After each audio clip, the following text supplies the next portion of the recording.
Welcome to Everyone Loves Guitar, where we get to sit down and talk with interesting professional guitar players and related music industry experts. If you love playing guitar, stick around. You're in the right place. Go for it. All righty. Hey, everybody. This is Craig Garber from Everyone Loves Guitar, and we're showing the rhythm section some love today. We got one of the finest session basses in Nashville with us. We're here with Luis Espaillat. He's a multifaceted bassist and musician whose career has spanned many genres and taken him around the world. And we'll talk about a bunch of stuff today. And he really has done a lot of cool stuff. His unique sound can be heard in all forms of media, from shows on network television such as Smallville, Boston Public, King of the Hill, Major Motion. This is because he told me that he likes my voice, that now I can't speak. Major motion pictures, including SWAT, American Pie 3, and even video games, including Need for Speed, Hot Pursuit 2, and Project Gotham Racing. In the studio, Luis can be heard in various genres, from country legends like Michael Martin Murphey to contemporary country, Juno Award nominees Autumn Hill to the Billboard Top 20 hard rock sounds of Eve to Adam. His sense and respect for the art of the song itself has made him an in-demand player for many songwriters and producers, not only in Nashville, but also in Los Angeles and New York City. On the stage, Luis has performed with country stars Trace Adkins, Chris Carmack, Jamie O'Neill, Jimmy Wayne, Lindsay L., Terry Clark, Pam Tillis, and James Otto. Rockers such as Tantric and Bo Bice, progressive instrumentalists like Johnny Hyland, and even artists that defy normal conventions such as country rapper Colt Ford, just to name a few. He's a graduate of Berkeley College of Music, and he also conducts clinics and master classes on the world of studio recording, touring, and of course playing bass. Luis lives in Nashville, Tennessee with his wife, 3 children, and a dog, and he pronounces words better than any human being I've ever interviewed. So if you need a voiceover, I would also say he is your man. Hey man, thank you for coming on the show. Appreciate your time. Thanks for having me. Appreciate it. Oh man, you're welcome. I'll tell you a quick story about Johnny Hyland. I know you played with him. So I interviewed Johnny. We had a really nice conversation after the call, and he was like all excited, and he goes, Craig, I see you play guitar. I said, well, I'm not going to sit here and tell Johnny Hyland I play guitar. I have guitars and I play them, and he says, man, let's play guitar together sometime. And I'm like, Johnny, on the one hand, like, that's the most wonderful, like, dream I could imagine. On the other hand, there's no way I'm playing guitar with you. You're Johnny Hyland. I just can't do that. How about you play? I'll watch, and we can have a virtual beer or something like that. But no way. But anyway, that was my Johnny Hyland story. That's great. So man, Johnny's a nice guy. I mean, he's the kind of guy who's like, yeah, let's jam. I mean, and then you realize his talent level when he actually starts to play, and you're just like, I'm going to quit now. I know this. I'm like, and he's like, because he's coming down here to do some recording. And he'll be in St. Pete. And he goes, let's hang out. I'm like, I will hang out. Let's go have a cigar, man. But we're not playing music together, man. I just can't do that. Anyway, man, you've got a really, we're talking before the call, and your career and your application of your skills as a bass player is really diverse. I mean, tremendously diverse. For example, you do a lot of licensing work. And for the listeners, when I say licensing work, I mean movies, television, and video games. And I cut down a lot of the projects that Luis has worked on because we would just never finish. But how'd you get into doing that stuff? Well, initially, it wasn't by design. I didn't plan it. I was grateful to be part of it, but it started with a band that I was part of on Atlantic Records a number of years ago called Hot Action Cop. And we were on the Lava division of Atlantic Records. And since they were tied in with a lot of, with New Line Cinema specifically, but with some other Warner Brothers Television, some other media outlets, that was kind of part of the deal. Once they heard a song off the record, they're like, this is a cool song. To further promote it, as the single, let's place it in a movie or television or what have you not. And sure enough, the lead-off single of that first record that I played on wound up being in that song alone. I think 3 of the TV shows that are on that list that I did are from that song alone. Wow. Yeah. About another 3 major motion pictures, same deal. That song's on there. And holy smokes, that's great. Yeah. And the first video game that you mentioned, the first one, the Need for Speed Hot Pursuit 2, had, I think, 2 or 3 of our songs, and that was definitely one of them. So, I mean, right out of the gate, I didn't have to do anything. I mean, it was great. it was just, I just reaped the benefits. They're just like, hey, we're going to go place this just to let you know. I'm like, okay, sure. Wow. And I still reap the benefits for that to this day, which is awesome. But that's how it started. And then a lot of times, there's another record I cut for a band called Ide, again, about 10 years ago, that did okay in Japan. But they got placed on Greek, which was a CW show, I think. It was a college show, Greek, like fraternities. Yeah. And same deal again, where like I didn't know until they're like, hey, by the way, it's going to be on this. Okay, cool. As far as trying to pursue it myself, I really can't take any credit. I haven't done a lot of that. It's been by happenstance. But the kind of stuff that I've done where it's been directly for that source of media has been doing jingles. So in other words, I've played on sessions for stuff for Zaxby's and Ford trucks and that kind of thing. And that's more of the like, okay, let me go hunt that down. You need somebody to play on your jingles. I'm your guy too. And sure enough, I got some of that work. But as far as like doing the heavy lifting, I really can't take credit for it. I was just another cog in the wheel, just the player on it. But it's great to have, and it's great to have as another, part of your resume, if you will. Let me ask you something. How would you, if you wanted to do more jingle work, is there 2 or 3 or 10 companies that are primarily responsible, where companies that are looking to advertise go to those guys and for music, or how does that work? How does that industry work?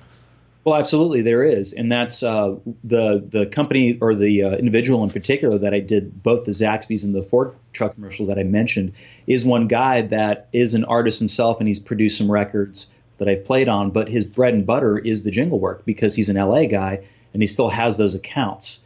So there's certain individuals and or companies that that's their gig. That's what they do.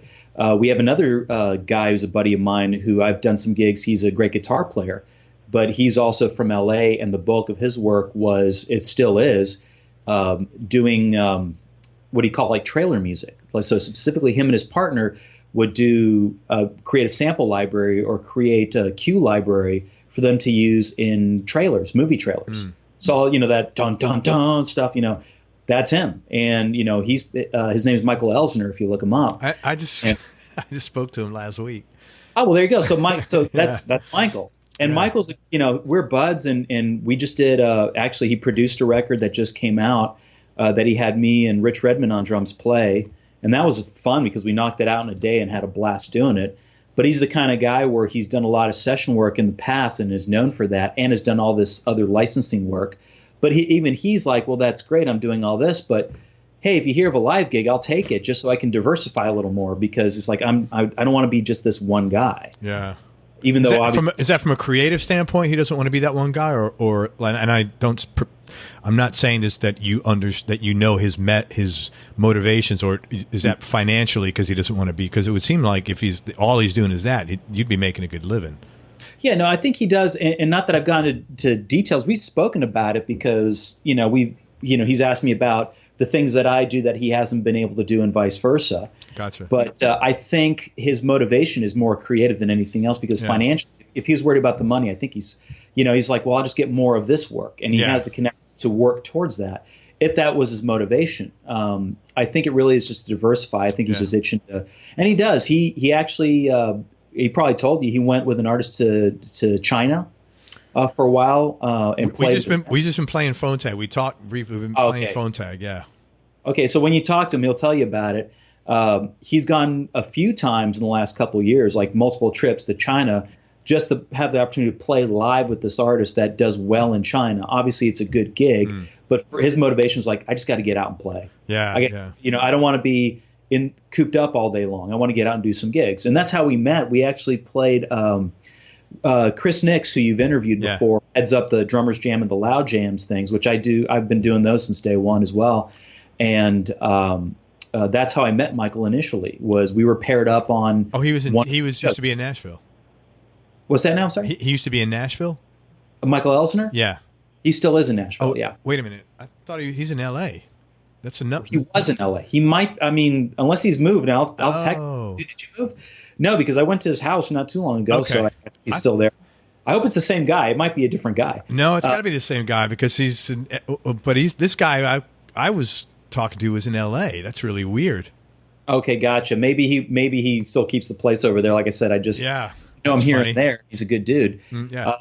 But we got paired up. I mean, that's how we met, was just, hey, you guys going to play on this song or whatever? We'll jam and have a good time. And then we just hit it off from there on out. So that's, that kind of thing with licensing and those avenues. Yeah, there's people that do that specifically as their job, and there's companies that do just that. So yeah, there's definitely, I mean, you can, in this business, you can get as specific as you want, and you can get as diverse as you want. Right. I just choose to be diverse because it does, as an independent contractor, which is what most of us are as hired musicians. It makes sense to diversify. It's like diversifying your portfolio. Absolutely. In a financial sense, it makes a lot of sense. But also, for me personally, there's a creative reward to switch gears. I love doing that. And I've already done it. I did, like this week alone, I finished up a couple dates with Trace Adkins this past weekend. So we got home on Monday. Very cool. And then I jumped right into rehearsals for the show coming up tonight with Dixie Horsepower. And then I played Wednesday night. I played at the Music City Roots show, which is a broadcast live, both audio and video, kind of Opry style that Jim Lauderdale hosts. And I got asked to play as a special guest with a great songwriter comedian I worked with years ago named Greg Hall, who does a lot of work now, more as a stand-up comic, but he's a songwriter at heart. And he'd asked me, he's like, would you be interested in playing the Al Stewart song, Year of the Cat from 1977? I'm like, okay, but why? He's like, well, the guy who played sax on the original track is going to get up and play with us. Oh, very cool. That's a great, memorable sax solo. Yeah, it's memorable. And that guy, I chatted with him over dinner, and I'm like, it's one of those moments you realize who he's played with. He's played on all the Rod Stewart records. He's played on Eagles records. He's played on Rolling Stones records. I mean, he's what's his name? His name is Phil Kenzie. If you look him up, you'll see Phil Kenzie. But couldn't have been nicer, sweeter, older British gentleman who lives that's far away. You know what? The reason I ask is I'm wondering if he's played with Pink Floyd. It's very possible. I don't know. I don't think his name is Phil Kenzie. That's why I shook my head. But anyway, that's really cool. Yeah, his resume is legendary. It's one of those, like, you go down the rabbit hole and you played on. I even made a crack, like we were talking and somebody's picking his brain about give me an Eagles story. You played on that live Eagles 80 record that you even mentioned by name on the record. And I was making a crack about Rod Stewart because he said he played on some stuff, and I talked to him about the song Hot Legs because we were talking about the drummer and Carmine Appice. Yeah. And I kind of casually just looked at him and was like, let me guess, you probably played on that. And he went, actually, I did. I'm like, forget it. You win. Wow. But anyways, the point of the story is that I got to play with him, and that's one night of my life. And the next night I switch hats and I do traditional country, and then I'll do a full out rock gig. And then the next day I'll be doing a pop session. So I love that change up. Yeah. That just drives me. So it keeps you fresh creatively, it keeps you interested in what you're doing, and then financially you're diversifying your career so you're not all your eggs in one basket. So it's just a win all around. Yeah, exactly. I mean, there's a lot of people that are choose to not diversify, and that's fine. I mean, that's a choice thing. They just like to kind of stick to it, and that's fine. It's just one of those things where I've never done that before per se. I mean, other than like when I was a couple times where I've toured with rock bands or whatever, like the aforementioned High Action Cop. I mean, I was gone for an entire year with them. I didn't have time to do anything else because it was promoting the record, and it was on that rock and roll schedule of we're going to tour the world. We've got so basically you're just coming home you're home for 48 hours because we're on our way to the West Coast or something. Were you like the opening act, or were you the headlining act when you were there? With them, it varied. A lot of times when we first started, we were opening, obviously, for a lot of bands. But then when the singles started to pick up some steam and the placement was starting to get known, we would headline clubs. Very cool. What we had, there was a club in Knoxville, Tennessee called Alley Cats, or Blue Cats. Sorry, Alley Cats is in Virginia. Blue Cats in Knoxville. And the first time we played there, we played opening up for a band called Trapped, that had that song Headstrong on the radio, modern rock song. And so they headline, and the that was the beginning of the year that we toured. At the end of the year, it reversed. We wound up headlining. Oh, so that cool. was satisfying. Now, granted, that's just a very small sliver of the big pie, so to speak. So, you get to headline one day and the next day, nope, go take out the trash, Yeah, but that's in many ways, sometimes that's how owning a small business is. Mm-hmm. For in a lot of different industries, it's you have good times and not so good times. It's just a reality of it. One question I want to ask you is you were mentioning you're friends with the drummer. Is that more of a normal thing where bass and drum guys tend to be buddies, and then guitarists are buddies with other guitarists? It seems like. That's a pretty good observation, actually. Yeah, guitarists, they're just full of themselves. No, I'm kidding. They're all gonna especially they'll shoot me, but. Yeah, I find, the thing with me is, there's that relationship between the bass and drums that's a unique relationship and a necessary one. And that can extend to the personal side. And I mean, I've done gigs where on the personal level, me and the drummer don't quite click.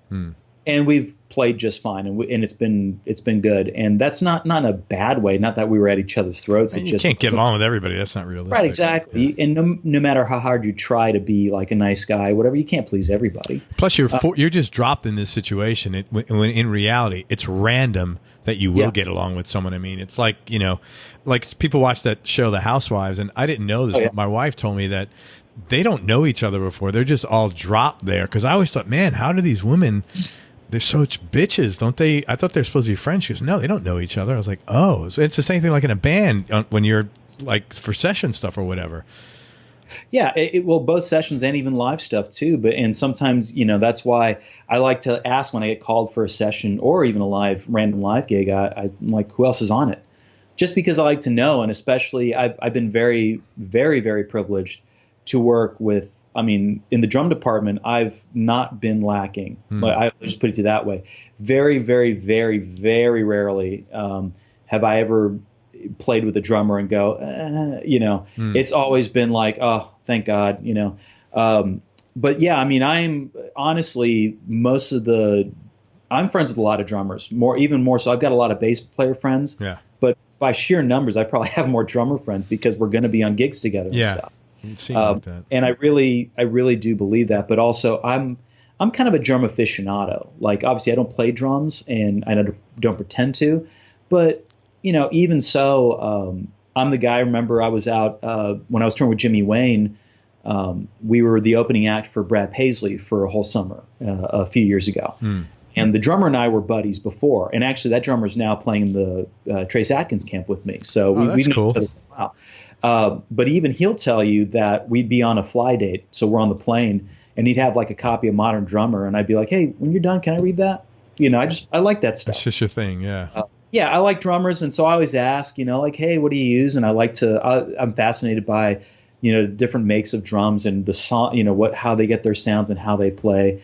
Because obviously with instruments, it's not just the makeup of the instrument, but it's the approach and how you're either hitting it or playing it really is the change of the sound. Yes. So I'm always picking brains of drummers like that really worked for them. So what do they use and that works for them? That's the thing I like. But yeah, I like to be friends with drummers, and I'm friends with a lot of them, and I'm very grateful to be so. Yeah, it would seem more of a natural bent because you're all a team, but you two are a team for sure. Yeah. You're driving the bus, so to speak. So sure, that would make a lot of sense. I had that conversation not too long ago with Trace's band leader about that relationship, because he was like, it begins and ends with the bass and drums. And while I do believe that, I don't think that's the be all end all. I think when we're talking about a good sense of timing and feel and cohesion with the band, I think everybody's responsible. I think in a good situation, the drummer's like your metronome. He sets the precedence. Right. And bass is like the bridge between the drums and the other instruments as well, because we have to make sure that we're locked, but we're also harmonically taking care of a lot of stuff. So, I mean, that's that relationship still, regardless of where it's in the grand scheme of things, is super important. I saw this, I don't know if you saw it, like some meme on Facebook. Is that how you pronounce it? Meme? I think so. Meme? No, I think it's a meme. I don't know. I'm just like old when it comes to that stuff. But it was a drummer talking to the band leader, and he goes, all right, do you want to play ahead of the beat or behind the beat?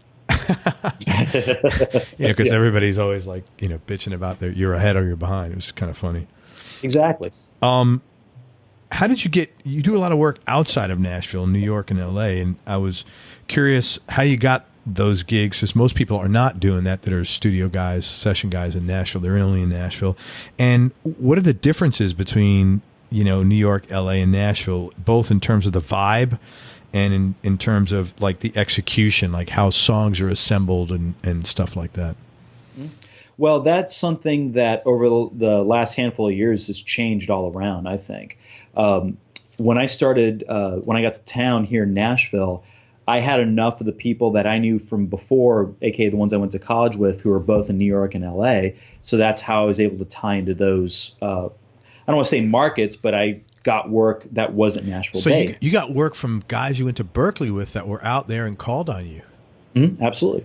Yeah, sure did. Wow, that's your tuition dollars at work. That's awesome. Exactly.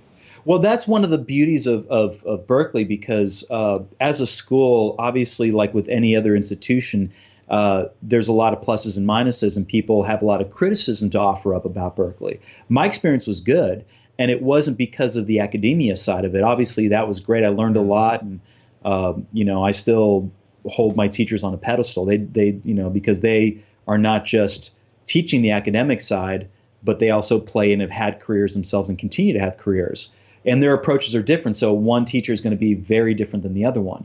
But the best part of Berkeley beyond that for me was what taught me the lessons that I use to this day in the business, which is interacting with other musicians.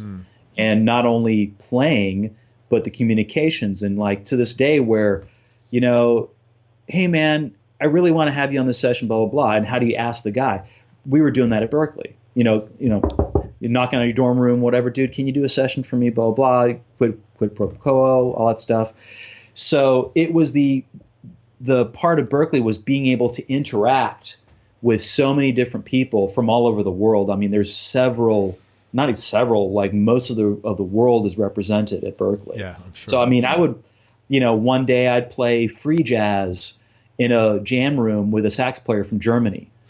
And I remember that guy specifically because he was always very critical. Like I'd do something and I thought it was a jam, but he would kind of stop and in that German accent says, "This is not the way Mingus would play it." And I'm like, yeah, I'm not Charles Mingus. Okay, I thought it was a jam. But he was that guy.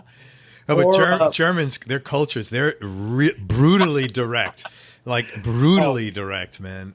Which I like because it's like I don't want to waste my time, But they're pretty efficient. They're just like kind of to the point, There's like where you stand with them, That's the thing. But or like the next night it'd be I don't know, we'd do some Nirvana or something. Or I remember the first recital show that I got hired, quote unquote, outside of my group of people to play was a tribute to The Cure. Oh, that's cool. It's like, dude, can you come and play some Cure? Are you familiar with it? So you're playing Mingus one day and you're playing The Cure the next day. That is really cool. That's really good training, man. Mm-hmm. Absolutely. It's really valuable. And those relationships continue to this day. I mean, my main buddy in LA, I've got a few LA buddies, obviously, but the best man for my wedding, it was the guy who's an LA cat who I went to Berkeley with, and I was the best man at his wedding. And we're the godparents of each other's kids, and we're still buddies, even though we live on completely other sides of the country. And he's got me work. I mean, he got me, heck, even when he wasn't really doing a lot himself, he still like got friends with a few writers, and I happened to be out there, and he's like, "Bring your bass, man. I got a session for you." I'm like, "Sweet." Wow, that's awesome. I, went to some dude's home studio in the Hollywood Hills and was cutting tracks, and it was killer, And even more recently, talking about sessions out there, I did a record on Sony for a band called Eve to Adam, that one I mentioned earlier, that actually charted well. We did half of that record out in LA at NRG Studios. And, that was another one of those like, wow, I'm doing another record in LA at a pretty sizable place like NRG. So it was killer. I see your dog in the background making a guest appearance, man. Scott, what are you doing? Where are you going? Mommy's not home yet. He looks confused, man. Well, normally what happens is because I had 3 dogs up until recently, two of them unfortunately passed away. Man, I'm sorry. That's really, I hate when, it's devastating. Well, it's tough because we had both of those dogs for 10, 11, 12, 13, close to 15 years, one of them. Yeah. So Scout here is the old man, the remainder. So he, having the other two dogs gone, he doesn't like to be left alone. Yeah. So even if I'm here in my office working or even just sitting here doing something like this, he doesn't want to be alone. So I had to set up his little, there's a nest back there. Yeah, I see it. I know.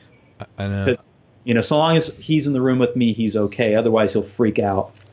I hear you. Yeah, I have an old dog too. She's kind of the same. The deal. Anxiety. Yep.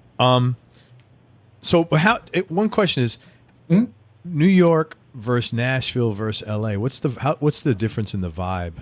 Oh, right. We're talking about that. The vibe. Well, it's very different, and even that answer has changed over the years. Where in the last batch of years, it seemed like the New York session scene dried up the first. As far as where sessions, the money's not there anymore. There's not as much work to be had in those worlds. There still is, but not nearly as much as there used to be. If you talk to anybody who's one generation ahead of me, they'll tell you. And New York seemed to be the first one to go. I mean, there's still work to be had, Interesting. but not nearly amount. And then LA is the next one, although there's a lot of recording, but a lot of soundtrack work and commercial work there. There's still records being cut there. But the vibe being different from here is that here in Nashville, it still seems to be the holdout where we still have a group of musicians in the same room to cut the record. Right. In LA, it seems like one piece at a time. They have the studios. They do cut a lot of bands on the floor together, but not nearly as much. And I hear this from dudes that are LA cats, first and foremost, and they say, man, not anymore. 9 times out of 10, Lee Sklar, legendary session player. Right. Even I heard an interview with him recently. He's like, man, 80% of my work, I go to some dude's house and plug in and play to pre-recorded something or other. So everybody's going to mobile home studios. Exactly. It's just cost effective and the technology is there. But as any of those guys will tell you, it's a different vibe. It's different, especially in the bass and drums department where I love to play with a drummer, first of all, that I've played with before because we can kind of read each other and go places. Yeah. But even so, being in the room, and I love having that interaction because I've got a visual on them. And a lot of times, especially where it's a drummer I've never played with before, it's like in poker where people have tells. Drummers have physical tells. Interesting. And you see him do something like a twitch of a shoulder. He's like, oh, he's about to do a fill or something. So I know to be prepared to do something with them. Oh, that's interesting. I didn't know that. That's very cool. And I've had one guy in particular tell, man, how did you know I was going to do that? I'm like, dude, your shoulder dropped or something. It was so I love that interaction. And when you have all these people on the floor, again, the word vibe, we're vibing off each other. We see something, or even that, if we're doing something live and we want to kind of go off the rails a bit, how it is on stage, you kind of give somebody a look like, we're going to do something here. And to heads up, you can do that on tape too, or recorded and have that vibe. And it really does translate. I've done some great records where it's been piecemeal, but I still I get fulfillment with playing with all the players on the floor. And that's how the vibe differs here. There's more of that than there is LA, even though there's still some of that in LA, and New York very much so as well. So, well, the vibe with the two other things, I had to think about this myself too. Really, the answer to the question is the vibe. It depends on who you're working with. It doesn't matter where you're working with, and that is very true nowadays because since we do a lot of stuff remotely. So, I mean, a lot of times you might do a record, and I'm here in Nashville, the drummer's in LA, the guitar player's in Austin, Texas, the singer's in New York or Germany or something. That it really depends on who's running, who's steering the ship as to the vibe of the session. The generalization that I gave you is changing. It's like there's not as many, them doing things piecemeal in LA is just what I've experienced where, maybe you and the drummer, like the Eve Tatum record was a good example where me and the drummer laid the parts down first by ourselves with nothing, with like maybe a guide vocal, like a scratch vocal. And then the guitar player overdubbed his stuff at another studio, and I think at the producer's home studio in Malibu, and then we this and that or whatever. So I've experienced more of that where it's more pieced. And some people do work that way here, But when I get called for a full tracking session, it usually means everybody's on the floor together. And in New York, it's just faded totally.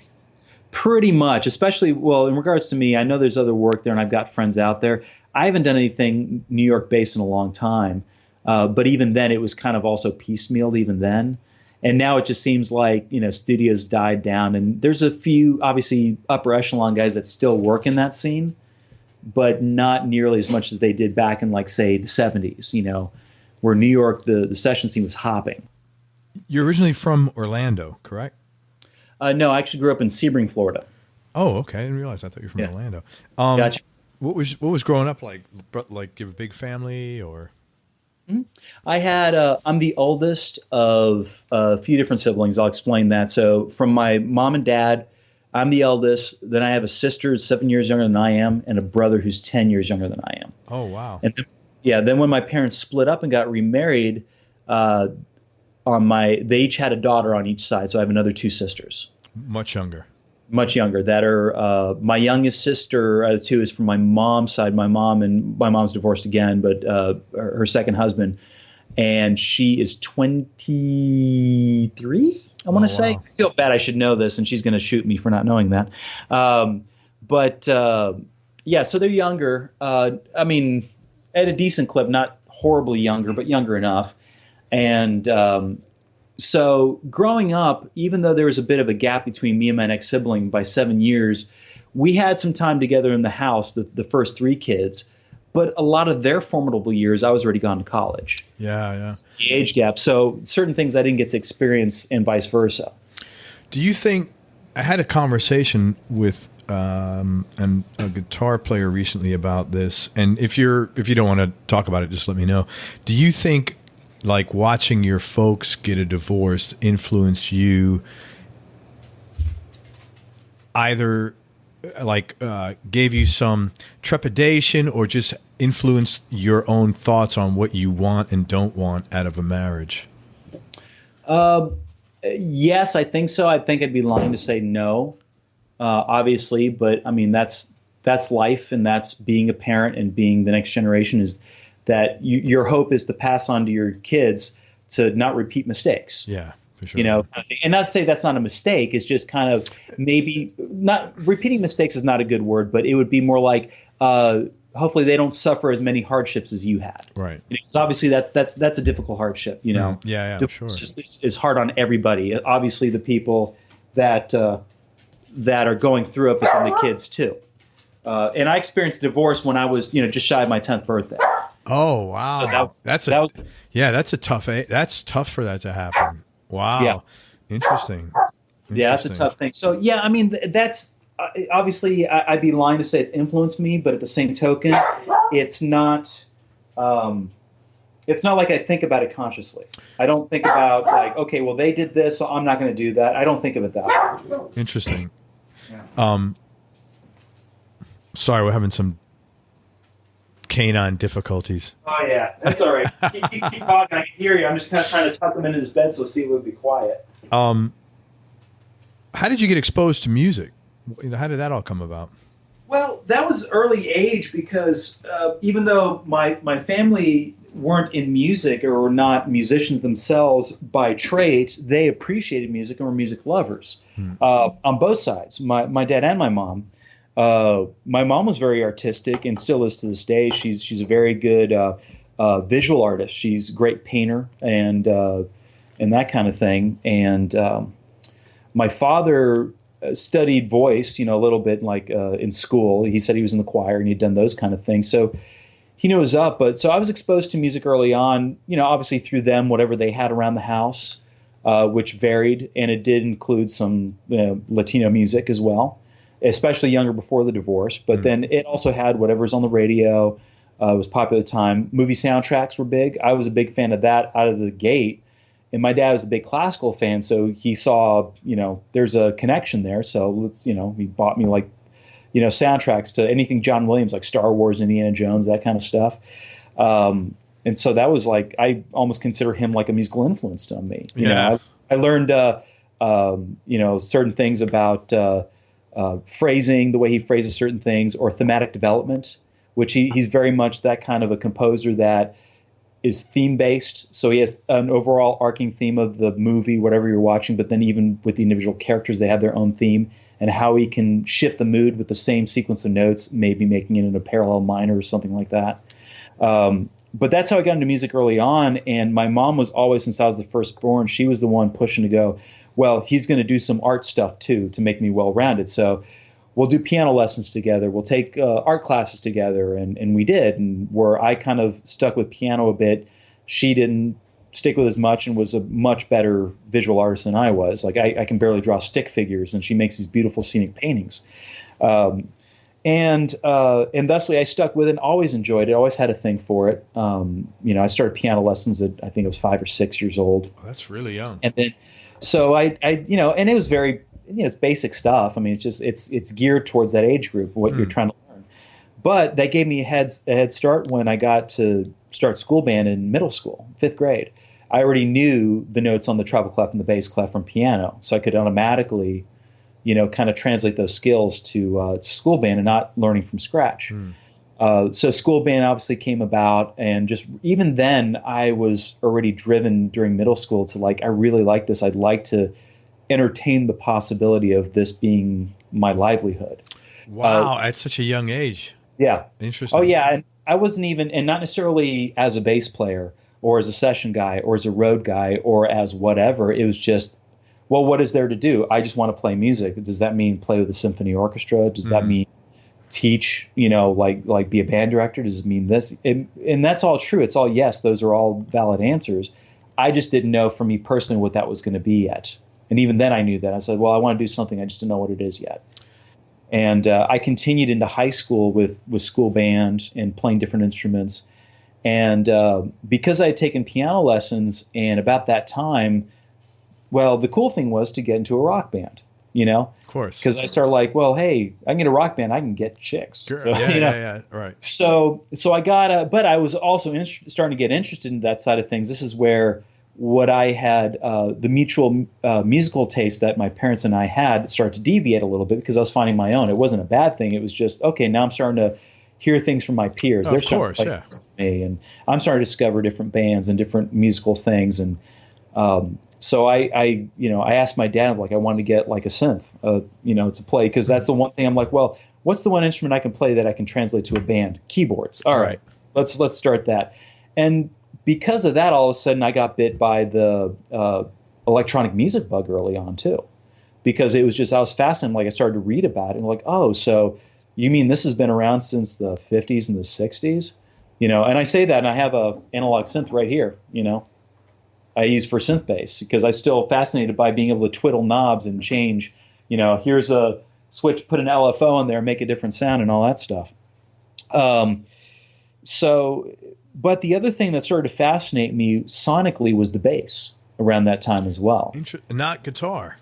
No, not guitar at all. I like guitar. I appreciate guitar. And I could, especially some of my buddies who were playing guitar already, so, well, there's Eddie Van Halen and whatever. And even at this point, this is Eddie Van Halen is one generation before me, but he's still an influence to this day. Even people are well, it's Eddie Van Halen, But they were into guitar players and guitar, but I just sonically was just digging what the bass was doing. And it's something as simple as pounding eighth notes, just dun, dun, dun, dun, dun, dun, dun.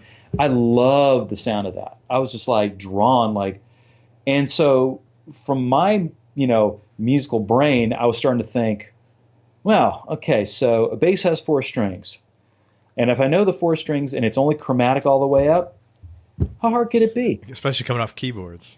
Yeah. Well, even keyboards, you look at the keys, logically you're looking at a keyboard, it's chromatic all the way up. You just have to think of the frets as the next key up. Mm-hmm. That's it. As long as you know the open strings and that's your starting point, you go from there. So to me, it was well, how hard could it be? Plus, I love the sound of it. So I think that Christmas, this was even early high school, I was starting to ask my parents about getting a bass, and they're just bought you a synthesizer, what gives? So finally for Christmas, they actually gave me money, and they didn't buy me a bass. They just gave me money, and they're well, use this however you want to use it. And I think they knew I'm going to go buy a bass, and it was just enough, I think, to buy a really inexpensive bass, which was perfect. So I was already like, oh, this is great. And so I started to pick it up from there. And then all of a sudden it just felt comfortable in my hands. That thing was just like a natural extension of who I am.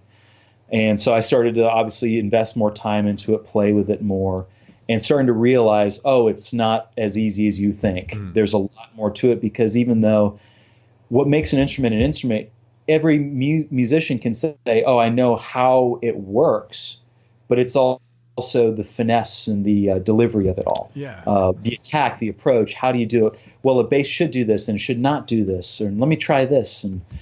But the bass became a natural extension. I really got into bass players, and I really got fascinated with making records and playing with other people, and I just wanted to do that. And obviously the rock and roll thing was a natural desire from a very base instinct of like, obviously, hey, it's a good social thing. Whether it's also because it gives me an opportunity to play with a band and be friends with people. You know, it's like, here's your gang of people. You get to be in a gang of people, but also, and the opposite sexes noticing. And you get to get girls. I know, that was the thing. I was like, this is awesome. There's girls are looking at me now because and it's not anything. I was playing basic stuff, but it didn't matter. Right. Case in point, my son, I have 3 kids and 2 are adopted. So I have older kids, not, even though like, people are like, well, are you old enough to have kids that age? I'm like, I guess so. But my son, my technically middle kid, had his first band recital, his first rock band recital yesterday. That's cool. And how old is, and what grade is he? He's 13. He's 7th grade, 13. And he started a school band in 5th grade and wanted to be a drummer. Now, when I was getting in there, everybody wanted to be a drummer because it was the cool thing to do. And I remember my band director, even when I was in 5th grade, going like, don't everybody pick drums, and here's why. So here comes, now the next generation, my son going, I want to be a drummer, and I'm starting to act like a band director. I'm like, are you sure about this? And you might want to think about it. That afternoon, I got an email from the band director going like, you know what? I think he's going to do well. He should be a drummer. Oh, cool. He's really got the mindset, like it's not just the cool factor. He really likes to do it. Good. So yesterday was the first time I saw him behind a drum kit. And he played, and I almost saw the moment. Scout, really? I saw the moment that he got bit by the bug. I got it on video too, where I'm like, all of a sudden that grin where you just start playing and he just went, because everybody's looking at him. I'm like, oh, that's it. It's over. So now you think he'll be pretty committed to playing? I think so. We'll see how it happens. Obviously, it's early, but he seems committed enough and has he wants to do something with it. My wife couldn't make it because she was stuck at work. So I'm texting her and showing her pictures or whatever, and I just texted her, crap. He's a drummer. Because not only he's 13, and not only. Say, how old are your other kids? Oh, my daughter, his sister is 20 now. Okay. We adopted him 7 years ago. Okay. And my youngest, from the old-fashioned way, is 3. Oh, wow. That's a big spread. 20, 13, and 3. Wow. Well, because we adopted the other kids young. Right. So there's that. He got bitten by the bug, and not only that, the girl thing already happened too, because literally as soon as he was done there and he's behind the kit, there was literally, I'm just center stage watching him in the crowd. There's 5 girls about his age, like to my right. Nice. And he sees them, and he's from the drum kit waving already. I'm like, oh, here we go. We're screwed. He's a drummer. Yeah, but that's 13. That's about the normal age. Exactly. That's right. But it's just kind of like, now being the parent, I'm like, oh, great. Your youngest, is that a boy or girl? It's a boy. Okay, yeah. So you're not going to. My youngest is a boy. Deal with 3.5 years old. The whole dating thing. Although you probably had to deal with it with your daughter. Yeah, a little bit. My daughter, I dealt with a little. Well, it's weird because I almost jumped into it because when we adopted her, she was 13 already. Because my that must have been really tough. Taiwan. Yeah, and they're Taiwanese, and they're the good thing is they're blood relatives. They're brother and sister. Yeah. And I'm going to see her on tomorrow. Actually, I'm going to have lunch with her because she doesn't live in the house anymore. She moved out, but she's close by. Right. We'll see her tomorrow, and so I got a little taste of that. Kind of almost jumped into it because, like I said, 13 and then 14, 15, 16, etc. So we did experience that a little bit, and that's interesting. And I would bet Asian cultures, though, are much more reserved all around with stuff like that included than American culture. Right. Well, in a lot of regards, you're correct. Yeah. In some regards, no, they're just like every other kids. It's amazing because obviously that question comes out a lot about how the cultural differences are with them since they grew up. They've had that part of their life. They remember it. You're right in some regards, but I think they're also a product of their environment. So when they come here, they just acclimate. Right. And honestly, a teenage girl is a teenage girl is a teenage girl, no matter what country you're in. Dude, it is literally the toughest thing I've had to do. Deal with my daughter. Yeah, exactly. You've done it. I mean, literally. And she's pretty much through it now. She's almost 18, but like, okay. It was really dicey, man. Honestly, it was. Oh, yeah. You learn a lot about patience and, you know, and, for me anyway, you can't react with a girl like you do with a boy. Right. That was a big lesson. I didn't grow up with any women or sisters, so it was like, oh. So it was, anyway. Learning experience. It's all right. I got my son now I got to deal with now with puberty and everything. And my wife's like, your department, you can handle this. Yeah, but it's good that he's in music. Yeah. I mean, it's really good. So he's got that interest and, you know, you probably have to keep your eye on him. Like this, all kids, same thing with drugs and stuff like that. But well, sure. And that's only normal. I mean, we as parents, we do the best we can, but again, one of those things where we're only part of the equation. The rest of the environment is the other part. Yeah. 100%. Yeah, and I feel grateful that at their core, all my kids have really great hearts. So I'm not really worried about them going off the deep end too much, at least right now. So we'll see. Who are your biggest influences playing wise as a bassist? That's a tough one, and the reason it's a tough one. I mean, I know it's a logical question, but much like there's so many different styles that I gravitate towards naturally that I like, just out of sheer desire, not just well, that's what I do. It's desire. It's the same thing with bass influences. You know, one of the first guys that actually fascinated me with bass, just because of the facility, was Geddy Lee. Just because of, you know, not only because of what, you know, what I watched him do, like, okay, he's going to sing lead, play bass, play keys, and sometimes all at the same time. You know, that was a unique thing. I never seen anybody do that before. So I was like, oh, that's kind of cool. And I'm like, I play keys too, so maybe I could do that too. And I have. But also some of his lines that he did were very frenetic, very, you know, obviously it's all in context. Some of that stuff is just not appropriate in other styles. Like I'd never play some of those licks on this gig or that gig. But it was fascinating when he had that really pointy tone. Some of the like mid 80s records that he did, but you had those he was able to squeeze in these really fast lines and make it work in a musical context. So very much so. It was a lot of like, wow, that's a lot of notes, but it didn't feel like it was completely out of place. You know, it's like, okay, you're just playing for show off. No, that made sense. No, he I would say he's not a show off. Yeah, he's very tasteful. It's kind of like, I don't know if you like this guy, John Entwistle.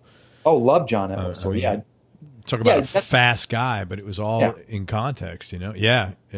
All in context with that guy. And he's the guy who, again, you listen to My Generation and those little bass breaks, you know, it's just like, you know, it makes sense. You don't go like, oh, there's a show off bass player doing a bass solo. You go like, well, that's a cool part of the song. So I gravitated to those. You'd say like him like that at first, but I mean, you know, James Jamerson, you know, from the Motown thing is like, man, you know, there's that thing of like, hey, I want to play something cool. And then it becomes like, man, I want to play something that feels cool. Mm-hmm. Because there becomes that whole thing of like, again, if you want to chalk it up to the girl thing, you know, you play a certain thing and like, wow, they're dancing. Yeah. You're making that happen. I'm like, okay, I like that. But no, I love the interplay because there's this whole thing. I was telling somebody who was asking me about, you know, how you got into Nashville and country music and you've done a lot of country music, but yet you've done this and that. It's just like, I don't put the pieces together. And I said, well, how did you get into that? And it's like, well, I didn't have a lot of country growing up. In high school, I mean, there was a lot of, because of where in Florida I grew up, there was country fans, and I played some of that. But sonically, what grabbed me was listening to, you know, Waylon Jennings doing, the Dukes of Hazzard theme. You know, just a good old boy, you know, and listening to that, listen to the bass and drums on that. It's kind of like thuddy and dead, but man, it's warm and it feels so good. Just a solid, you know, right in there. So I really, you know, I was like going, I kind of dig this country sound. You know, it's like the sound of it. It wasn't even just like, because there was, country has this stigma and people don't give it a chance. They automatically think it's like, oh, that's a good old boy, twangy, whatever. I'm like, have you even listened to it? Especially I think a lot of the problem is, like, I saw something on Facebook. I think someone said, you know who Chris Ward is? I've heard the name. Phenomenal player, but he had a video on Facebook, and guitarist, and underneath Chuck Ward, sorry, I'm having a brain fart. Underneath the video, someone said, man, it's amazing how good country music can sound if you take out the lyrics, take out the vocals, and to some extent that's true, because it's very syrupy at times, and there's a lot of good music going on, and it's hard to separate those two when you're hearing the one over the other. And it's very true, and it depends on who it is, yes. because it's a style. Mm-hmm. It's like anything else, and it's authentic to itself. It's also connecting. I mean, country music connects, like, first and foremost, as we say, to people that live in the country. Mm.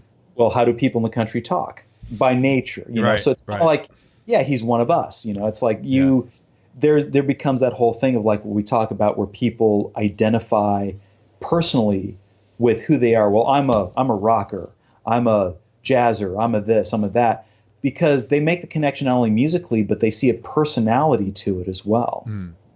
So there's that. So country music, I think, is that way too. But man, I love. That's really interesting what you just said. I'd never considered it like that, and it makes a lot of sense. But if you put it in that context, for sure. Well, that's why I think a lot of not just musicians, but even people that just listen to music in general. They might publicly say, I only listen to this and I don't like this. But if you dig a little deeper, you start to realize, no, you actually do. You just don't fess up to it. Or, right. Or you might, well, I'm not a big country fan. That doesn't mean you don't listen to country. I might, I really like, I love Willie Nelson. I love this or whatever. And it's like, oh, you really are a country fan. You just don't think of yourself that way because you know more of the other styles implicitly, or maybe you have a personal connection that, well, when I was growing up, I was hanging out with these guys and that's what we listened to. Or you don't have that.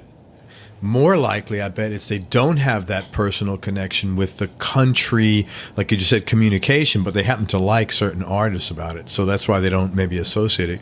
Because I think that's a ton of sense what you just said. It's how people in the country communicated. Right, exactly. It's just it's a personality. It's a thing. And honestly, it's like, if I listen to traditional country and I don't hear that kind of a voice, I don't, I'm like, that's not country. Yeah. To me, it's like, that's part of that. Like I was saying, like in the Waylon Jennings song, the Dukes of Hazzard theme is like sonically what they did, with the banjo doing the slow picking, and then the bass and the drums, just the warmth of that thing. That's a sound. And if you had put anybody else singing that, I wouldn't buy it. I just don't believe, it's not believable.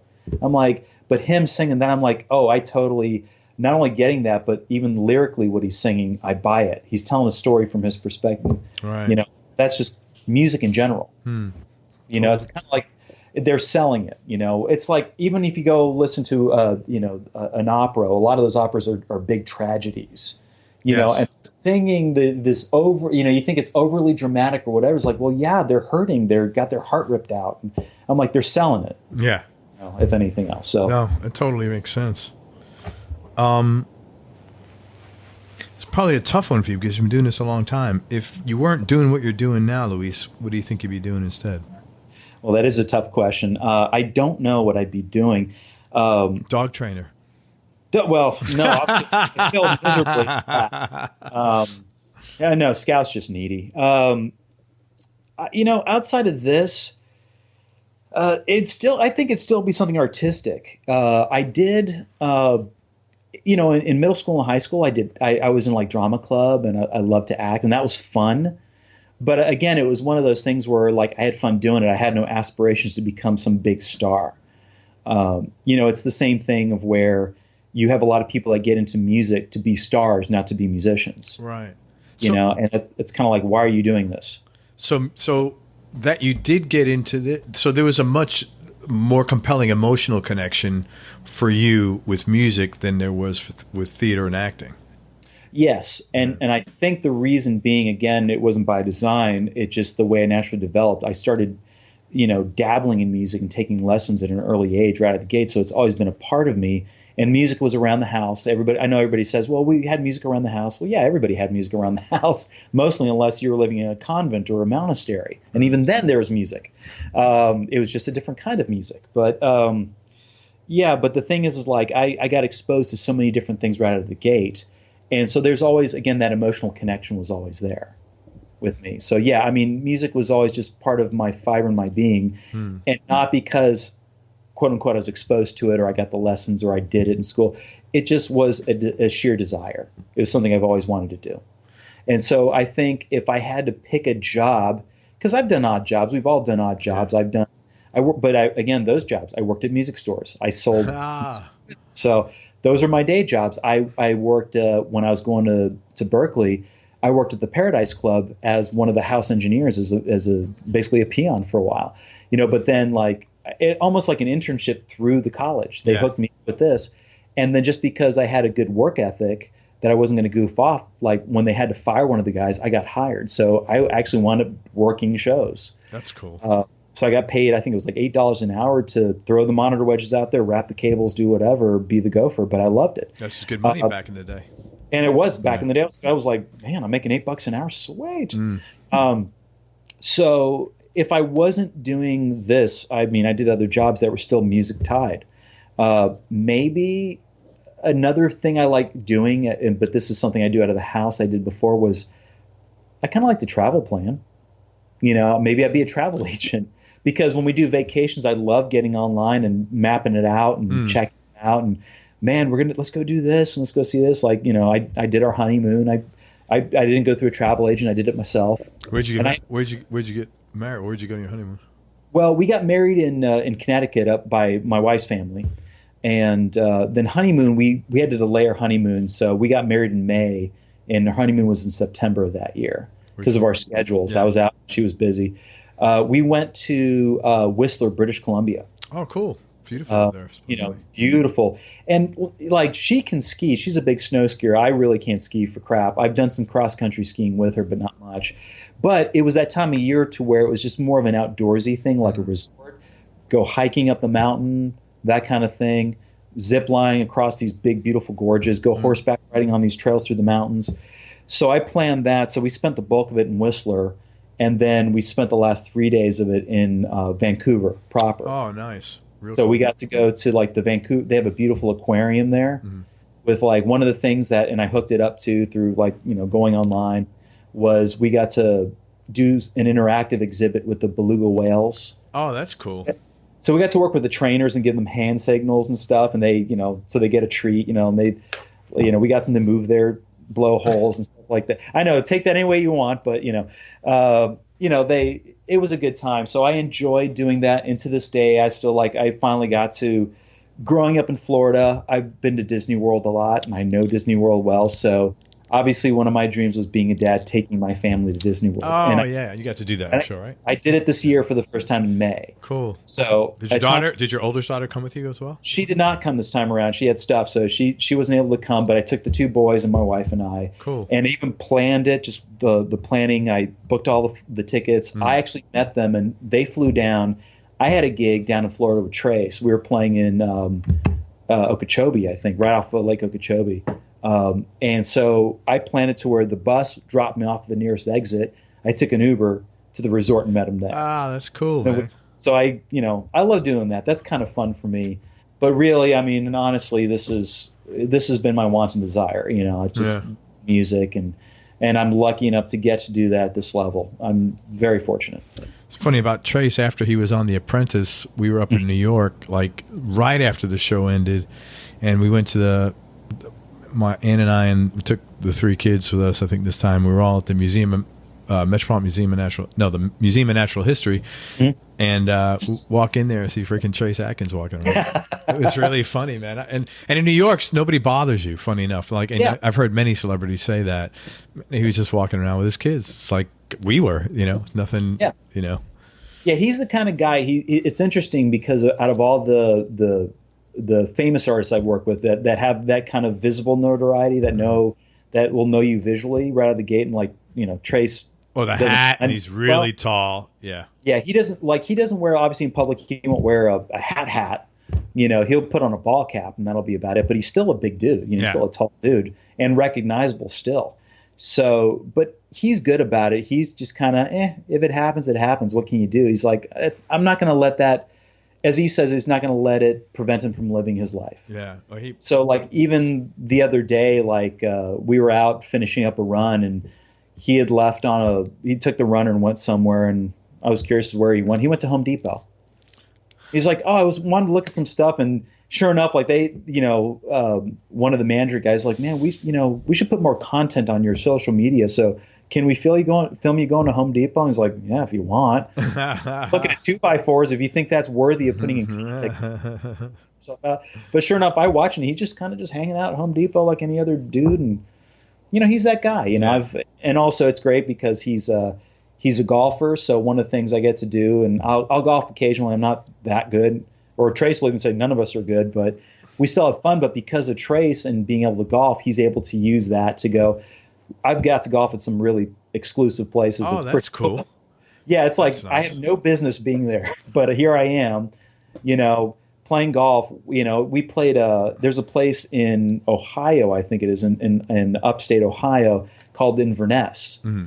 It's a super exclusive, like top-rated club that everybody, all the guys in the band will tell me, "Oh, dude, you're gonna love this club." But you have to have a caddy. You have to. It's literally. I'm like, I am living the old rich man's dream. I've got a dude carrying my clubs. I get to do nothing, and a dude finding my balls for me. Like, he runs out there and he just goes, serious. There's your ball. And then I get up there and he's like, you might want to use an 8-iron on this shot. And I mean, it was great. It was just like, and that's because Trace hooked it up. That's really cool of him to do. That's too. Very cool of him to do that. Thanks, man. That's very nice, man. And the other good thing about that gig is he's the kind of guy where he's not worried about all the superficial stuff. He wants you to be the best player. He's like, I'm hiring you because of the way you play. Don't forget it.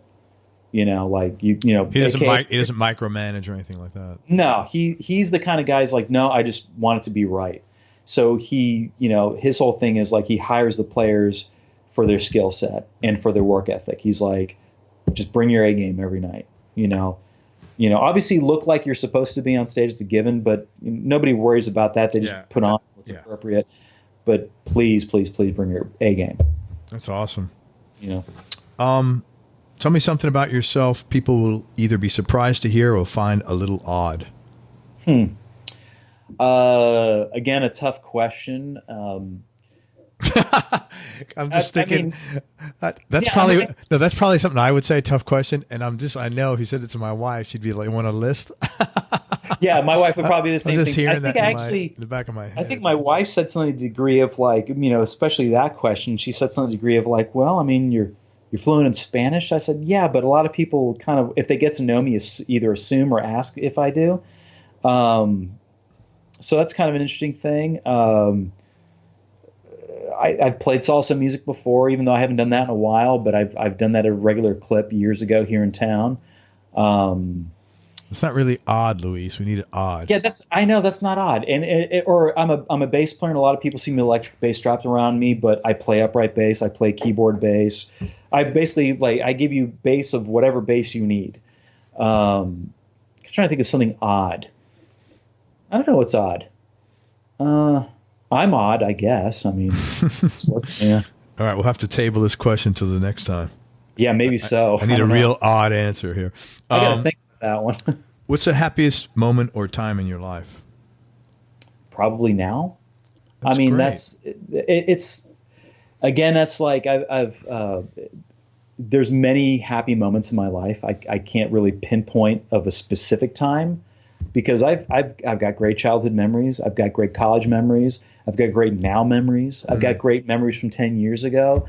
My wife and I both talk about where both of us were dirt poor. So relatively speaking, where we're not, we're doing the ramen thing because she's in school and not making any money at all.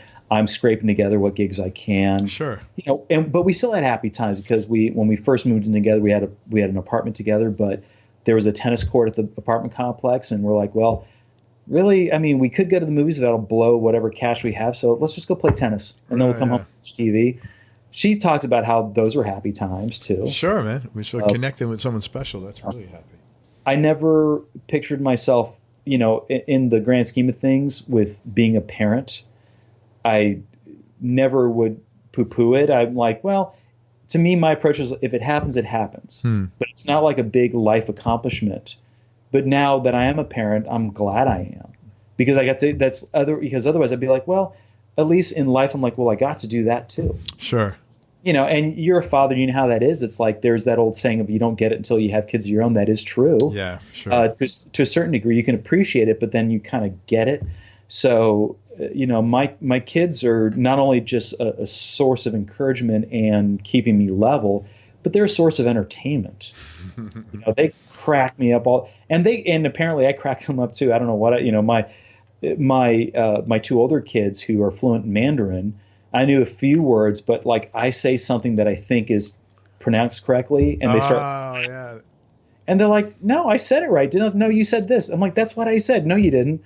Damn it. That kind of thing. Sure. Or my precocious 3.5-year-old who's now has learned to communicate effectively, but is now very opinionated.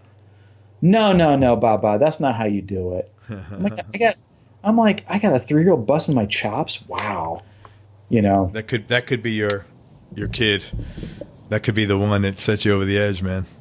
Oh, I'm sure that might be the one, because he's pretty precocious. But then again, all my kids, there's something that surprises me every day. Like it floors me. Like, wow, you're pretty smart. That moment where you realize, like, wow, you've got your own sense of self, and it just blows you away. Going like, well, yeah, that's developmentally correct, but still, you're like, wow, it's my kid who's like has an opinion, is growing up and doing all these grown up things. That's cool, man. Yeah. So yeah, happiest time of my life. There's been many. Now, then, it's all happening. Most important person in your life and why? That varies because, and I'll tell you why. There's many people that have been so important to me in my life throughout different parts, because obviously I could say who's the most musically important person in my life, who's the most personally important person in my life, because those are all aspects of who I am. Sure. So, I could say like from early on, a lot of my dad obviously was super important, my family in general, but really as far as, as you imagine, kind of giving you that common sense and that steering you into, good moral judgment, good common practices that just to get through life, my dad definitely did. And even putting the music bug in me as well, too. Yeah, very my dad on that one. And then musically speaking, I've had so many great teachers that have been mentors to me throughout the years, starting all the way back to, middle school, high school, college, and even beyond. And then, coming to Nashville and getting some, some great words of wisdom from some of the guys here, the old pros. And then personally, obviously, my wife and my kids, my family, that's all super important, because it sounds cliche, but they keep you grounded. Sure. No, it sounds appropriate. Yeah. It really does. But that's true, because I'd be amiss to pinpoint just one person, because it's one person, but that's only one sliver of who I am. They're the best influence on this part of me, but then there's all these other parts that make me me. Yeah, I totally get that, man. What's your non-musical superpower? I love this question. It's always so interesting. I hear lots of funny things. My non-musical superpower. Probably I'm pretty good at organizing stuff. I'm balancing the checkbook around here. I'm a good whiz at certain things, but even beyond that, which translate, I got some pretty good computer skills, so I can steer my way around, Pro Tools fairly well. And at the same breath, I have on the other screen like my finance program, and I'll be, balancing the books at the same time. So I guess probably organization skills. It's my superpower outside of music, but it tails into that as well. Oh, I'll tell you a funny answer with the odd question when I asked Nomad, Michael Rapole. Yeah. He likes doing dishes. Oh, interesting. Yeah, that was interesting. Yeah, I thought that was interesting. I wasn't expecting that out of him. It was funny. I wouldn't be either. That's cool. Yeah, that was very odd. Yeah. Any hobbies or interests outside of music? Again, tough one because it kind of, even my hobbies, music is such a passion thing that it becomes your all-encompassing thing, including hobbies. But other hobbies, really, other than, like I said before, like planning our vacations, that's almost like a hobby to me. I like doing that. Is really just doing things with the family, like even, I'm a big movie buff. I like watching movies and watching stuff with my wife at home, but also going out to see stuff and that kind of thing. And I'm trying to think if there's anything else like hobby wise that I do that's not musically related. Of course, I'll probably think of something after the fact, but right now that's hard to say, because even my hobbies, like where people would normally have downtime and maybe, go to their wood shop or something like that, I'm here tweaking things and working music, some other musical things, whether it's, diddling around with an analog synth or trying a new bass or trying something new within Pro Tools or what have you not. That's almost like a hobby. But all that stuff I don't call a hobby, because then I incorporate those things into my professional life. Yeah. It's hard for musicians to have hobbies. I have a lot of guys do, but the most part it's tough. Yeah. I'm curious as to this question, the next two questions, because I'll tell you afterwards. If you can go back and do one thing different, either business or personally, what would that one thing be? That I would do different. Normally, different has a negative connotation to it, meaning like you do it differently because you did it wrong the first time. The only thing I would say probably in that sense is maybe one thing I'd do different is probably take more chances. There's a lot of times, especially when I moved to town and obviously getting day jobs before being able to move to this full time, is I didn't just jump off the ship, so to speak, like AKA quit a day job just because there was an opportunity. Because the opportunity, I started weighing, it's like, well, it's 3 gigs and then the gigs are over. It might lead to something else. In a lot of cases has, but I didn't jump ship to go do them. AKA I didn't quit a job to go do it. I did do that eventually, but I probably would have done that sooner.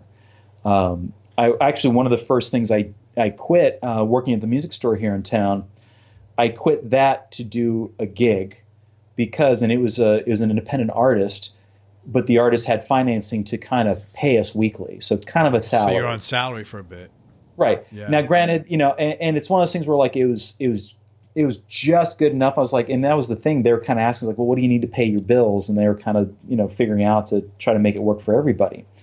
And I finally said, well, it's something that's somewhat steady. I better go give it a shot. And I did. The gig lasted a month.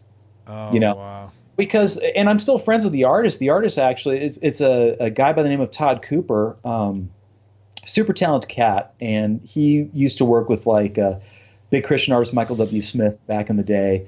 And he, at that time, it wasn't that I was fired or he quit, is that he was going to move to New York. And he did. And he's even said to us, he's like, anybody that wants to come with me, let's go. We can go to New York and make a go out of it. And it was kind of a band, but not. It was really built under his name. So it was like being a hired gun. And obviously I had my girlfriend, now wife, already established in a relationship with her. I had other gigs I was doing. And subsequently, nobody in the band went with him. Actually, the drummer did go with him, but came back pretty quickly. Because then the guitar player and the drummer actually wound up becoming the main guitar player and drummer for Big and Rich. Oh, interesting. So right when Big and Rich started to get big, so they got into a steady gig. So the artist now, and he did move back to Nashville. Was that Adam, or no? That was before. It was Adam Schoenfeld. Oh, okay, yeah. Adam was in that band. He'll tell you about it. Yeah, Todd Cooper is Larry Babb and Adam Schoenfeld. Yeah. That was Adam, and Adam jumped in because he came back and they started to do basically that band. They did a band called Lovejoy. Right. It was right. You told me about Craig, that. Yeah. And that was Big Kenny, and that happened right after what I did with him and Todd Cooper. Todd did move back to town. Todd now plays for Alan Parsons. Plays for the Alan Parsons Project. Wow. I don't know if they call it the Alan Parsons Project. They call it the Alan Parsons Live Project. Because it's Alan Parsons with the band. Right. But the project was 2 guys. Every time I hear, I love Alan Parsons' music and, obviously his work with Pink Floyd and stuff, but every time I hear Alan Parsons, I think of Austin Powers.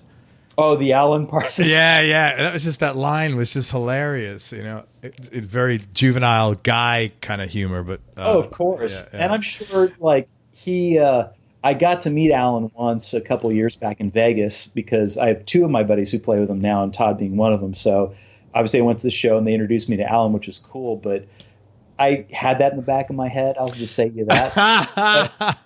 But they got overshadowed with the fact of like, oh yeah, you worked with the Beatles and Pink Floyd, and yeah that's kind of cool. Yeah. Yeah. People don't realize that he worked on Dark Side of the Moon like that. Yeah, he's the engineer and a lot of that creative stuff. I mean, especially that album, which is known for being that kind of spatially, so many studio tricks that add to the record was him. Yeah. Amazing. Yeah, he's an amazing guy. So it just kind of floors you. So you take more chances is the bottom line. So yes, that's the answer to the question. Is probably take more chance. Do more. Take as many. I mean, I took all the gigs I could do, but I would do even more so because I said no to some of those because like it would involve me quitting my day job, my source of income. Gotcha. And I did do that eventually, but I didn't do it. I could have done that sooner. Yeah, it's tough because that's one of those things where you're choosing a certain course because of your sense of responsibility. Right. Because I'm sure you weren't thinking about yourself only. You're probably thinking about yourself and your girlfriend at the time. Right. And that's true also. But I mean, really, and this is going to sound shallow, but even more so, I was thinking about like how am I going to pay the rent? End of story. No, that's not shallow. It's like reality. What are you going to do? If you'd be an idiot not to think about that, that is unfortunately a prime consideration, of living, how am I going to pay the rent? Exactly. So this is another one I'd be curious. Toughest decision you ever had to make or hardest thing you ever had to do besides deal with your dog during this interview? Yeah, good Lord. I'm so sorry about that. Yeah, no, it's totally cool, man. I am one of those days, I guess. No, it's totally cool. Stuff happens, man. The toughest thing I've ever repeat the question one more time just so I have in context. Toughest decision you ever had to make or the hardest thing you ever had to do? Well, and some people would say it's not the toughest thing or the hardest decision, but it definitely was one that required thought, and I really had to kind of jump in feet first. But it goes back to what I was saying earlier about quitting a job. I got one of the last day jobs I had was tied into working with music stores. I wound up doing wholesale sales. So I was like a sales rep for some of these companies like Alesis, AKG, Hosa, Middle Atlantic, some of these music companies. And so I moved the next step up, which involved a bigger paycheck, health insurance, a company car, a company cell phone, all these things that like, oh, this is nice. It was the same thing. Like I know you spoke to Chris Nix where he worked with Line 6. It's kind of a similar situation. And I was asked early on because my boss was super nice and he says, look, the days that you have to gig, we'll just pay you on the day rate. So just tell me ahead. Like this week, you're taking off because you're doing a gig on Wednesday. Okay, cool. Wow. And then you work days. So obviously he says, well, I need you for some specific stuff for sure, but then outside of that, then we can work it. So he's super cool. Yeah, that's cool. They still paid very well. They took good care of us. And my first thing I did with that company was I went to Winter NAMM, went to LA, and that was like me starting was right into the fire, right into the trade show. And the other guys at the company were having dinner that night, and they're like, just do me a favor. Don't quit us just for any other road gig or whatever. And I said, all right, I'll make you a promise. I won't quit unless it's like a high grade gig, like a Tim McGraw or a Garth Brooks or something that's going to be like arena stadium level with a salary, or I get a major record deal or something like that. So a year and a half later, I got signed to Atlantic Records. And I told him, I said, and so I had to mull that one over because I knew what was going to be involved. And that was a hard decision. Like I knew what I had to do, what I wanted to do in my heart, but to actually go through it was very tough. To actually, okay, man up, get in there and say, I'm quitting and here's why. And that was a learning experience. I was relieved when I did, and I was happy that I did it. And it was no fault of theirs or anything else, but it was hey, remember when I told you I wouldn't quit unless, well, I got to do whatever. And the boss man was like, well, yeah, you got to do that. That's cool. And it was cool because the first thing we did is we hopped into Ocean Way here in Nashville, the major studio, to record the album. And he came by to see it, He's like, I'm like, yeah, come in. Because he's never been in Ocean Way. So I gave him the tour of Ocean Way. He saw us tracking a bit, and he's an engineer guy, so he knew the gear. So he was just happy to see it. So that was probably the toughest thing to finally let go of that safety net. Because there was, with that record deal, there was a little bit of an advance to live off of, but not, this is already, the new millennium. There was not the money you heard about back in the day where we're going to give you a $2 million advance. No, that didn't exist already. That was already gone. So I was really letting go of a safety net, and there was the uncertainty. We don't know how this is going to go. Right. But I'm glad I did it. Good. So it was just tough. And that was with Hot Action Cop when you got signed. That was correct. That was with Hot Action. Yeah. 2 more questions, Luis. Sure. What's the best advice you've ever been given? Again, a tough one. I've gotten a lot of advice for you guys. Great. There's one that comes to mind, and it was right when I moved to town. There's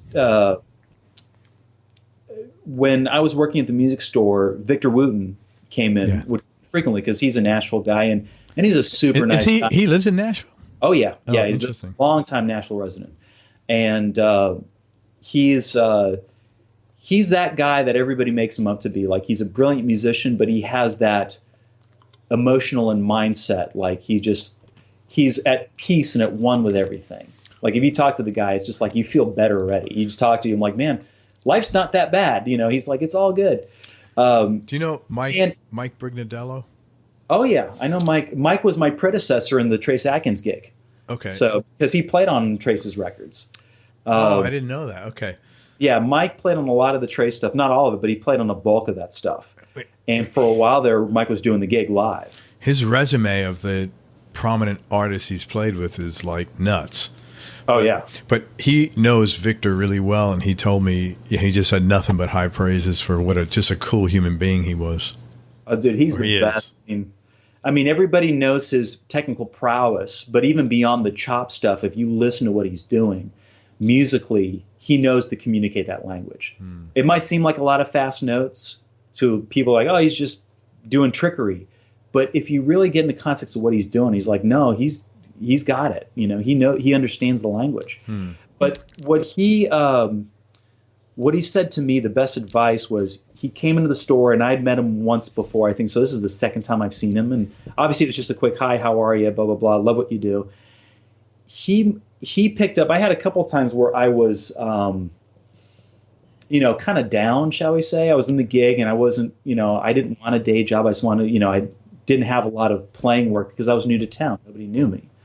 So he must have picked up on it. He just had a sense about it. He kind of gave me the, hey, what's wrong? Kind of like, what's up? And I felt compelled to tell him. I was like, man, I'm just here trying to do my due. It's just tough, trying to get more gigs, whatever. And he kind of gave me that very insightful, almost professorial look. And he kind of just said, well, let me ask you something. I'm like, okay. He's like, why are you doing this? I said, well, I love to play music. He's like, stop. He's like, you just said it right there. Always, he said, keep that in mind. Always, always, always, because that's what's going to get you through the good and the bad. And he used himself as an example. He's like, I've been playing with Bella Fleck and the Flecktones for 15 years at that point, I think, or whatever. He's like, I'm just now seeing what most people consider decent money. He's like, and that put it in perspective, because here's this world-renowned player. Yeah. You would assume he's a millionaire, and he's like, no, far from it. He's like, I'm now making a good living. I could say that, but not what you think. He says, you cannot lose sight of why are you doing this? Because, and that's carried me. It really has. Even go like, man, I still love what I do, and all of a sudden, like, it was just like this big relief. This big weight was lifted off. Yeah, I could see. Yeah, I would understand that. It's like the light bulb moment. It was why are you doing this? Like, he's like, think about why you're doing this. Really, what got you into this? Did you really start it because you're like, well, if I work, this paycheck will be blah, blah, blah? No. He's like, you did it because you love making music.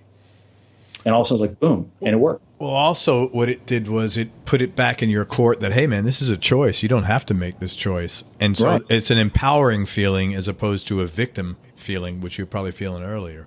Very much so. Yeah. And he said it. He's like, look, it's going to, things ebb and flow for all musicians, even if they're quote unquote famous or whatever, well known or successful. It ebbs and flows. You just have to like not lose sight of that, because that's what's going to keep you sane and keep you doing it and give you the energy to persevere, to persist, because you have to just keep going, you know? Interesting. Last question, man. And this changes all the time. What's your definition of happiness? Again, that's a tough one as well, for the same reason that there's so many different answers to it, the way I see it. Well, in a very simple sense, the definition of happiness differs from person to person. My definition of happiness is what makes me happy is having a well-balanced life. It's obviously doing what you love to do, not only professionally but personally. So, you know, I love doing the family thing. So there's my personal thing. I love being married to my wife. I love having the kids. I love having the dog, even, you know. Sure. As much as all the above can be pain in the butts, you know, including myself. Sure. I love having it. I love being able to do what I do.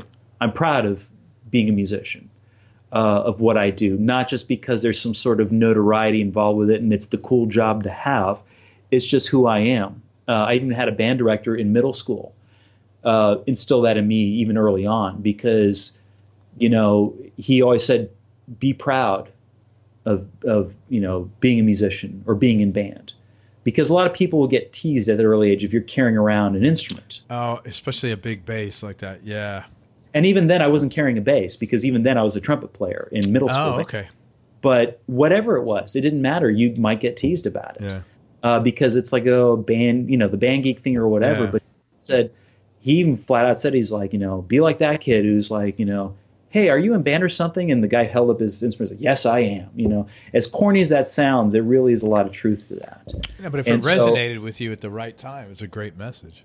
Absolutely, it resonated, and it still resonates, you know, to this day with me, where, you know, I might occasionally in jest and joking going like, yeah, I'm a bass player, but really I'm very proud of what I do. And even when people don't understand what that means, because I have a lot of people who are outside of Nashville that have nothing to do with the music industry, don't fully understand what's involved in my job and the business at large. And me trying to explain it to people is a daunting task. Yeah. People just have a hard time because it's not very black and white. So for people to wrap their heads around it is very, very tricky. Man, I appreciate everything. I really appreciate how gracious you've been with your time, Luis. And in light of the hardship on your lap there. My dog is on my lap right now. Yeah, it's the only way to shut him up for right now. Yeah, I don't know what it is. It's just today he's just needy, but whatever. It's all good, man. It's you know, and I'll tell you what, the microphone, whatever microphone on your desk, it must be an expensive as hell mic, because every time, and you got to be, I mean, it looks like you're 2.5, 3 feet away. Mm-hmm. About 3.5. Okay, 3.5 feet. Every lick that dog did. Sorry. No, it's it's very background. It's like shuffling a paper. It's not like it's not like, you know, like that. It was like way in the background. But like I was like fascinated, like, holy crap, this has got to be like $1,000 microphone or something. I was like, well, I'll tell you what it is. It's an Audio-Technica condenser mic, and it's the mic that I use to record upright with at home. Okay, it's fantastic. Yeah, thank you. It's my main specifically for that purpose, and that's the reason I have it. I might get another one too, just to have a different flavor. But this is the mic that I primarily use because I do tracks out of the house, including upright. So upright specifically, I use this, and because of that clarity, it's amazing, man. I mean, I was like, wow. Anyway, speaking of tracks, let's tell people how they can find you, man. First of all, it's Luis Espaillat. It's LuisEspaillat. And let me tell you where you can find Luis, a bunch of different places. You could find him. First of all, he's got a band that he's got a trio now, a rock trio that he's part of. So check them out. What's that? I was going to say, it's actually it is a trio by nature, but we're playing as a quartet. Sorry, man. I apologize. No worries, dude. It's all good. He's got a quartet that he's...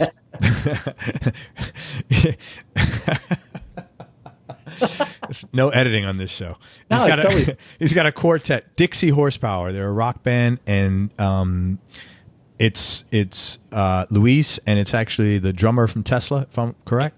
Troy Lucetta, correct. And two other guys that they've played with for a while, but it's a cool rock band, and it's called Dixie Horsepower. And you can check them out on Spotify and on iTunes, and you can also go to facebook.com/Dixie Horsepower. Hit him up on Facebook if you want a t-shirt. Come out and see him play. You could also check him out on his website, which is Luis Espaillat, LuisEspaillat.com. He does bass tracks at home, and he didn't just jump on the tracks, kind of gig. He's been doing tracks for 10 years. He's got a really cool studio at home, and it's well used and well versatile, and he's a master when it comes to Pro Tools. So check him out online and send him some money because he's a good guy. You can find him on Twitter at twitter.com/LuisBass, LuisBass, on YouTube.com at Luis Espaillat, and on Instagram.com at eBassLuis, EBASSLUIS. Did I miss anything? Man, I think you got it all. Did you get Instagram in there too? I think I did. eBass, yeah. Right, eBass, yeah. I'll say it again.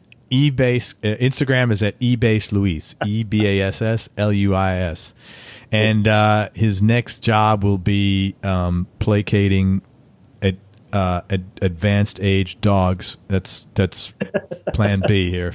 Anyway, check him out. He's an excellent bass player, and he's a really sweet guy, as you can hear. And I really appreciate all your time you gave me, man. Thank you so much. It means a lot. Great, thanks so much. Appreciate you.